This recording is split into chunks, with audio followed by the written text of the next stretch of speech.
Welcome back to Pilipinas Got Talent, ang show na welcome ang lahat na may baong pwedeng ipagmalaki. Example, mga taong malalakas ang loob, sabihing artistahin sila. Kamukha ko si Gideon Santos.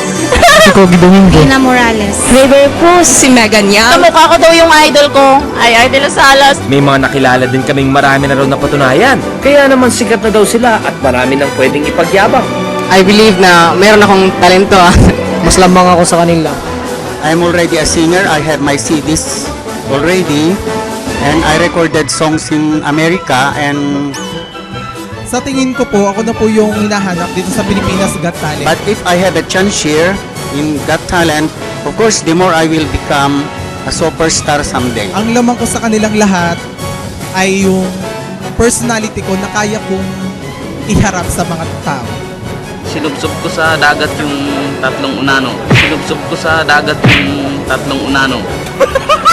Yun no, meron din namang wala pa man ding sinasabi, astig na. Siyempre, lakasan lang ng loob to, Billy Boy. 2 million pesos ba naman ang nakataya eh? Ang tanong, kasing laki kaya ng 2 million ang ipapakita nila sa stage? Tingnan natin itong susunod na contestant. May ibubuga kaya? Ako po si Zailene Galit. Ako po ay 20 years old na po. Sumali po ako dito kasi gusto ko pong kumanta. Ito po yung kumukompleto po sa araw ko. Kasi mahal ko po yung talent ko eh. Naku, baka naman pwedeng pahiramin ng konting self-confidence itong si Zailene. O kaya, ipasa-load natin ng konting kumpiyansa sa sarili. Kaya sabay tayo, partner. Good luck, Zailene! Hi! What's your name? Zailene po. Nag-aaral ka? Opo. Where? UEP po. University of Eastern Philippines. Saan yun? Sa Katarma, Northern Samar po. Ang layo naman ang pinanggalingan mo. I came from Lawang, Northern Samar po. Okay, so Zailene, you look shy and you look nervous, so gawin na natin to. Good luck. Go. So now I can't go back to living through your eyes, through many lies. And if you don't know by now, I can't go back to being someone else, not anymore. I never had a chance to do things my way. So now it's time for me to take control. And I'm not afraid to try it on my own. And I don't care if I'm right or wrong.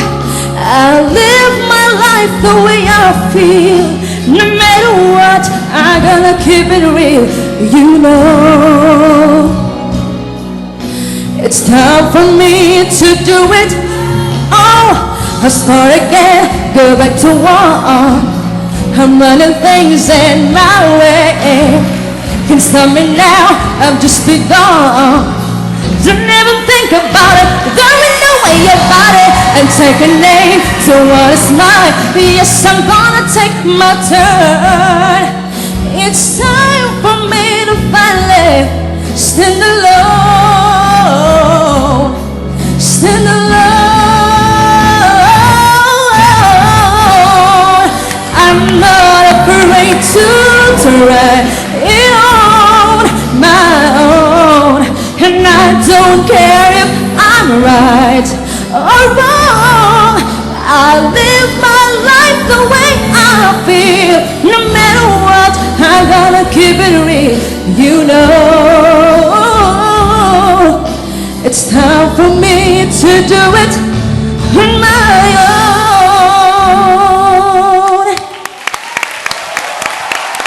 Suabe. Ang linis, controlled, Salamat. pero nandun yung emotions. Salamat po. Bongga. Napaka-humble mo tingnan. Salamat po. Ang ibang tao, kaya lang kumanta ng 1 o 2 beses, akala mo na kung sino. Napakayabang na. Pero ikaw, kahit ganyang boses mo, pagpasok mo pa lang, napakasimple mo tingnan. At nakikita ko ngayon, parang ang napakabait mong tao na sobrang na-bless ka sa sobrang ganda ng boses mo. Salamat po. Zailene, ang linaw ng boses mo. Salamat po. Have you sung professionally lang? Curious ako. Never? First time ko po itong pag-join. Ay, Wow. contest po. But how long have you been singing? Ilang taon na? Nag-start po ako magsali ng singing contest. 12 po ako. Wow. And how old are you now? 20 po. So 8 years. Pero siguro, while, everybody appreciate the way you sang it, no? Pero kailangan siguro pa ng konting belting doon. No? Luis? Ako, Zailin, magye-yes ako kung...